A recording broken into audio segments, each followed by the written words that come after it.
kelawan aku. Apa kira-kira aku bisa urip saklawase? Amarga aku ora duweni sedulur. Wong tuwa uga ora duwe.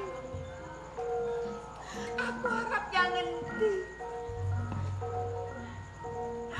Kanggo urip lan orane. Yen to Kang Mas Ronggo Janer biyen ora tega nglawan aku, mestine aku isih nonop ning kono. Saiki wis adoh. Aku bingung. Tinimbang aku urip mung koyo ngene. Kan mungkono aku nyawang kebyaring donya. Kaya ana jurang kang jero. Kanggo mungkasi nyawaku cek men aku ora ketemu kelawan Kang Mas Ronggo Janur. Kang Mas Ronggo Janur, kula nyuwun pangapura kula. Bangkit ye.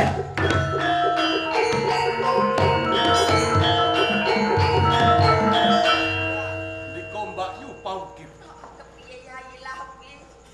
Ajeng tumindak menapa panjenengan? Aku arep ngayu tuwa nyang papan kene bae tinimbang aku urip kedarang-kedarang. Mula saiki kowe ora usah alang-alangi karo aku. Luwih bedhi aku bakal nyampurnakake nyawaku bae. Manggeri. Kalamun panjenengan kelakon mati nglalu jegur ing jurang keng semono jerone. Apa sekabeng perkara ning Mbak Yu Paukir iki mau wis rampung kok?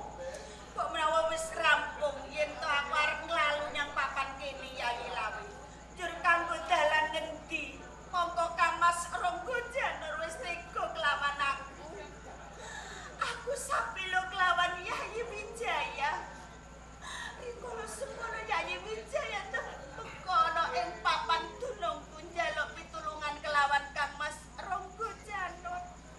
Nanging Kang Mas Ronggo Janur ora gelem Yai Lawi. Mbak Yu Paukir, kula mboten maido sepinten gempal nalangsanipun manipun Mbak Yu Paukir. Ing atase panjenengan dipun tundhong kalih garpa kang dipun tresnani. Nanging Mbak, ing ngarep panjenengan kandha kalamun panjenengan iku seneng utawi sepengin sabiyantu kalih Yayi Wijaya. Tan mongko ngantos sampean rewangi lunga saka ing dalem Kasenopaten mung beteke. Sampean kepengin tetulung karo Yayi Wijaya. Dereng kewala panjenengan kok tetulung kalih Yayi Wijaya, kelakon sampean mati. Menapa mboten sia-sia anggen panjenengan kok badhe sabiyantu kalih Yayi Wijaya? Yen to aku matur kelawan Kang Mas Ronggo Janur ora didhahak, jur nganggo dalan ngendi aku bisa sabiyantu kelawan Yayi Wijaya. Ngaten iki. Piye? Kula badhe sabiyantu dhateng Mbak Yu Paukir. Pisan panjenengan saged kelakon paring pitulung kalih Yayi Wijaya. Kang angka loro mbok menawi mangke sampean saged kondur wonten dalem Kasenopaten wangsul wonten dalemipun Kakang Ronggo Janur. Kula nyuwun kanthi sanget. Nggih.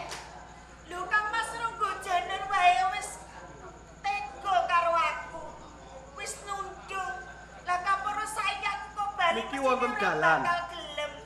Nalika kula tandhe kalih Kakang Ronggo Janur, kula ditamani pusaka ngantos kula kantoko. Kula kagungan keyakinan Mbak Yu, menawi to Kakang Ronggo Janur uwal saka pusakane ndak kira dhewekne bisa luluh atine. Kanthi dalan napa ndika kersa kalamun nidra anane pusakanipun Kakang Ronggo Janur mangke kula ingkang ngampil kalamun pusaka wonten ing tangan kula nggih ngiri-ngiri dhateng Kakang Ronggo Janur supaya gelem paring sabiyantu karo Yayi Wijaya lan gelem Mbak Yu Paukir jak kondur malih ana ing dalem Kasenopaten. Yai Lawi. Ih, Yen pancen kowe mereng dalan sing kaya ngono, pripun? menawa aku bisa nyolong anane kekuatane Kakang Ronggo Janur. ih, Pancene Kakang Rangga Janur kuwi ora bisa wal saka pusakane Tumbak Menggo Lamat. Saupama aku gelem nyolong mengko tak wenehke kelawan kowe. Nanging kuwi kanggo ngiri-ngiri wae. Cek men dhewene kabuka atine gelem sabiyantu kelawan Yayi Wijaya. Kula saiki ya diranti nyang papan kene. Aku tak bali luwih dhisik. Sagut sampean. Yo aku sagut. Kantos wonten papan menika.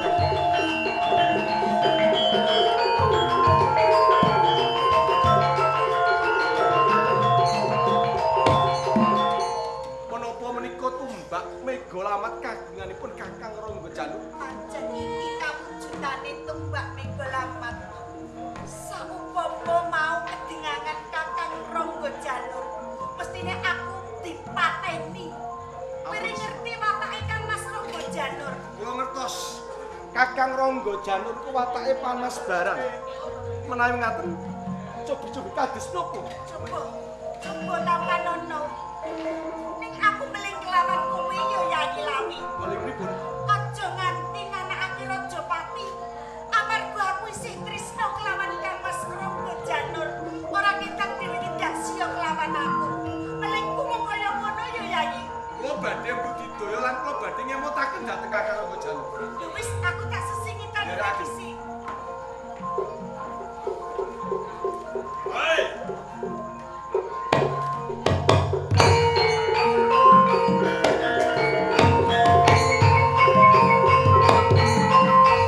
Aku wis weruh. Pusaka Kyai Meglawan tak jaluk. Kakang Rangga Janur. Piye? Aku uga ora bakal ngukut bakal tak paringki karo kowe mergo iki darbek. Nah, Nanging Kakang, piye? aku njaluk kanthi banget mbok sampeyana gelem sabiyantu karo Yayi Wijaya. Mergo sampeyan secedhak karo Paman Jaya Katwang. Tan mongko Gayatri dadi sengkeraning Paman Jaya Katwang. Kakang, Piye? kowe gelem paring sabiyantu karo Yayi Wijaya ngowalaki Gayatri sing sengkeraning Paman Jaya Katwang. Rungokke ya lawe. Saiki aku moh. Besok aku ya moh. Yen to kaya ngono kena ken njaluk Tumbak Menggo Lamat tatuk saka bocah takal. Mati mati. Ya!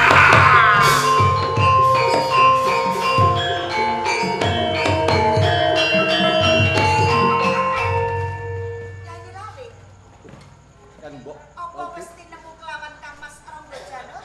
sampun Lah saiki dipawongane. panaksamanipun ingkang ageng kula suwun. Mboten kirang-kirang anggen kula ngemutaken dhateng Kakang Rangga Janur. Nang kiambe pratinipun uga paripaksa kula pejahi Kang Mbok. Kang Mas Rangga Janur tumekaning pati.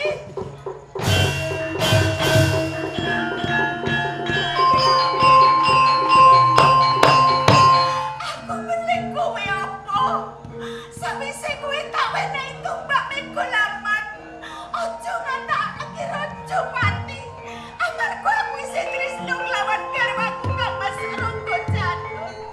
Saiki Kang Mas Rangga Janur wis tumekaning pati. Lara atiku, keton aku wenehi pusaka kelawan kowe. Ditenono ya. Eling dene eling aku bakal nyepatani kelawan kowe. Besok patimu luwih nesta tinimbang Kang Mas Rangga Janur. Kang Mbok Bokir. Sepira paring atiku aku ora maido. Mentas wae kowe kapedutan katresnan karo Garwas. Nanging Kakang Rangga Janur aku njaluk pangapura mergo aku wis tega mentolo mateni karo. Nang kabeh mau sapa tekating atimu? Sing kowe uga ora gelem paring sabiyantu karo Yayi Wijaya. Ya. Mergo kalunggan aku entuk pusaka kengampuh. Mbok menawa iki kanthi dalan aku bakal sabiyantu Yayi Wijaya babat alas ana ndi papan jenengmu di Yayi Wijaya aku keluar di marang Wijaya.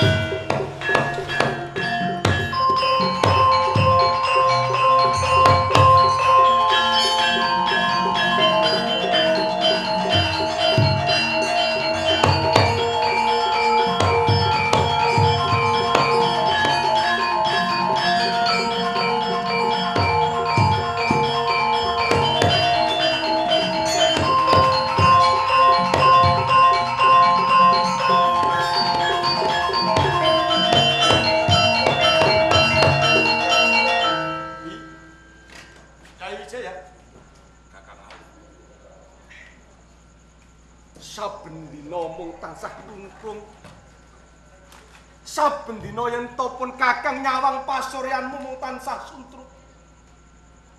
Mbok yo duweni watak sing pepadang todi. Samu barang lelakon kuwi manusa yen to gelem sabar narima ndak kira ana dalan kanggo nggayuh ing kamulyan Wijaya. Rumaos peteng Dedet. Rumaos suntrut bebasan juntrut kan katutan lumut. Ewadene kula mboten saged kumpul kaliyan garwa kula. Kaping kalih pun kula sampun kadhak siya kaliyan Kang Mas Rangga Janur minangka dados gantosipun tiyang sepuh kula. Lajeng sinten malih ingkang mailu dhateng kula Pak Mas. Yayi Wijaya, jeneng manusa yen to gelem tumindak jujur ing kono akeh para pawongan sing setya lan tuhu tresna. Nanging manusa yen to kanthi tumindak singklang ora ketang tata gelar lair ketoning apik ning burine mesti akeh godha lan rencana. Aku percaya marang panguwasaning Jawa. Jeneng manusa mono ora ana sing sampurna. Nanging kabeh manusa diwajibke nggayuh rek ingkang sampurna. Mung sing sampurna kuwi mung Gusti kang gelar jagat, Yayi Wijaya. Redene kalungguhan iki nalika semono aku yoga melu ana ing samburimu ora ketang aku ora mlebu ning dalem Kasinopaten. Kowe diundha mana? Kowe didaksya karo Kakang Rangga Janur. Aku go ngerti. Sing lara atine ora mung kowe ning pun Kakang melu ngrasake.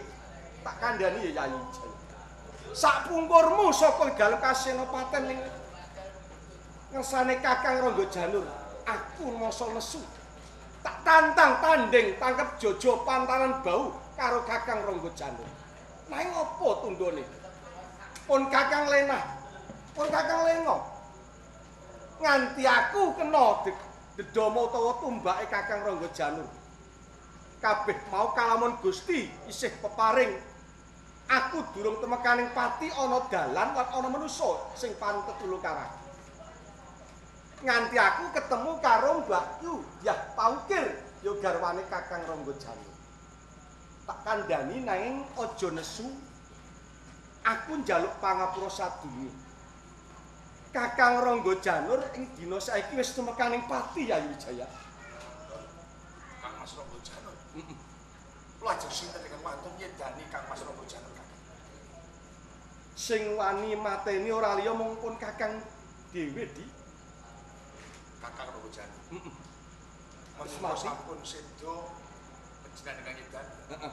Tegese panjenengan boten kasdhipun galih boten saged ngumpulake keluarga Praja Singasari. Kanthi kasunyatan Kang Mas Rangga Janur kemawon panjenengan mentala tegel nyedani napa malih kula ing bejanipun Kakang. Yayi Wijaya. Ndak jaluk kanthi banget kowe aja kladuk ing bela panampa. Mergo aku tumindak kaya ngono ora kurang-kurang anggonku ngelingake karo Kakang Rangga Janur. Atine kuguh. Ora gelem sabiyantu marang kang sira. Nganti aku tanding jeneng wong peperangan utawa wong mumusuhan. Kuwi nek ora dipateni ya mateni. Wis ping pindho pun Kakang tanding. Mula kanthi kuwi, kalamun kowe nesu patine sedulurmu, aku nglenggana. Upama kowe srek karo aku ora bakal duka karo kowe, Yayi Wijaya. Sampun-sampun Kakang. Menika sampun kebacut kalamun dipun rembug boten wonten ginanipun. Sakmenika monggo kita sareng mikiraken dhateng bapakipun alas tarik peparingipun Paman Jaya Katwang. Nah, kanthi kuwi sedyaning atiku sawangen okeng sisa-sisa laskar Singasari. Okeng para kanoman sing isih setya tresna karo kuwi. Ing kono padha ngepenginake sabiyantu kapan boyo Yayi Wijaya iki enggal-enggal babat alas tarik. Kalamun kowe kandha keng kaya ngono di aku mung tansah tutpuri ana samburimu Yayi Wijaya. Mereka kados ngaten gelis dipun tindakaken Kakang. Besok kayane bareng-bareng kabeh ninggal kababat iki.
dipun paringi jimat asma menapa nggih Kakang? Yayi Wijaya. Saka sengkuting para laskar kang isih setya tresna karo Slira. Ing sekawit alas glagah rerayungan ri bebondotan paribasani. Alas tarik nanging inggo saiki bisa kebabat kepara. Wis mujudake kutha negara ing semene gedhe. Nanging durung ana jenenge di ndak jumbuhake kahanan sing dumadi ana ing sakjroning alas tarik. Okeng para kanoman kaya mau padha babat singkut uga enggal supaya dadi kutha. Kae padha ngrasake gondange ngelak lan padha ngrasake luwih. Ing kono saperangan padha nemu ananing wit maja. Bareng-bareng didahar saka rumangsane kae mau rasane legi, nanging malah kosok balen. Wit maja sing didahar kae mau rasane malah pahit. Mbok menawa dijumbuhake marang kahanan iki. Negara anyar iki kena diarani Majapahit Yayi Wijaya.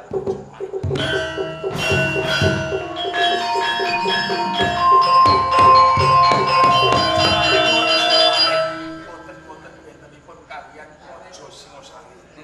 Nanging imanipun dereng wonten pengayoman minangka dados sembahan wonten ing Raja Majapahit Kakang. Yayi Wijaya. Ing sekawit alas tarik iki minangka dadi gadohamu utawa darbekmu. Dening wis kebabat wujud kutha negara. Kang menang duweni kang malungguhi palungguhan ora liya mung Slira Yayi. Kados nggih, kula namung ngestak. Kula badhe jumeneng napa wonten ing Raja Majapahit. Yen to kaya mangkono malah luwih prayoga Yayi Wijaya.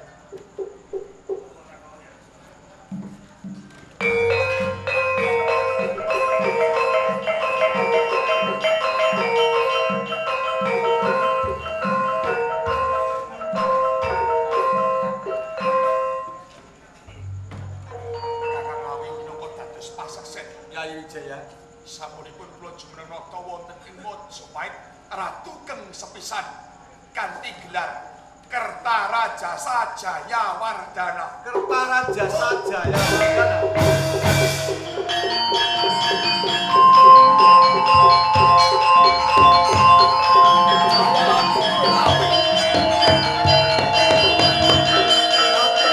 Alas tarik wis kababat nanti saiki kawujudan kutha. Mbok wene jeneng Majapahit lan kowe Wijaya. Kowe wani nganggo gelar Kertarajasa Jayawardhana. Ratu ing Majapahit kang sepisanan. Wijaya. Yo kene sliramu ra nuwun palilah lan janji. Boten wonten dinanipun menawi kula palilah kaliyan paman Jayakatma. Jalan alas tarik menika sampun dipun parengaken kaliyan. Ning aja kaya ngono kuwi carane. Tak urungke ngono dadi ratu Majapahit. Paman Jayakatma. Aja kowe matur ana ngarsaning Sinuwun Prabu Kertarajasa. Kanthi selawean tanganmu blangap-blangap pangucapmu pendirangan mripatmu muncrat-muncrat kidung. Paman, kowe kena ngrubuhake Majapahit negara sing anyar. Nanging kalamun kowe bisa nyernaki lale Bapak.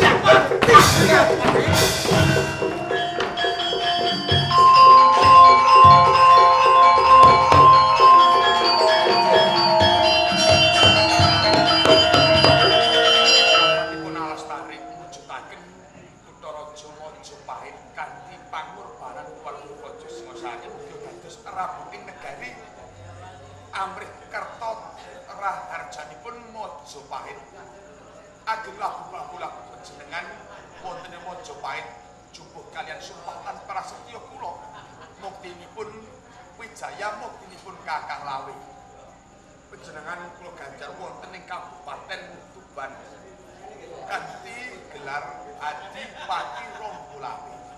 Matur nuwun Sinuwun. Mbok menawi sedaya kawan ngumusi dhateng bebasan Drubuhipun kraton Kediri kajayan wonten ing Praja Majapahit. Redening kalunggan babat alas tarik sampun wujud negara Majapahit ingkang ageng. Monggo-monggo negari ingkang enggal dipun jagi supados mboten dipun sawiyah-uyah dhateng negara sanget. Sinuwun Prabu. Sesuketaning negari wonten ing Majapahit sampun sirna.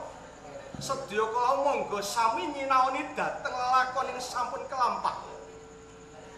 Sing ala kapendhema ana ing bumining pangapura nungkulake marang karahayon. Mugi-mugi sinuwun tumuse negara sing anyar gawe tentremipun Bapak ing kagungan kersa nuwuhaken dhateng karahayon sakwise ningali dhateng rangga budaya mujudaken lampahan kajayan Majapahit dumadi negara enggal rejekine tambah luwih marang taun sing kepungkur kanthi kuwi ayo padha gembul bojone Andra Winama muhun marang kersane pawiyatan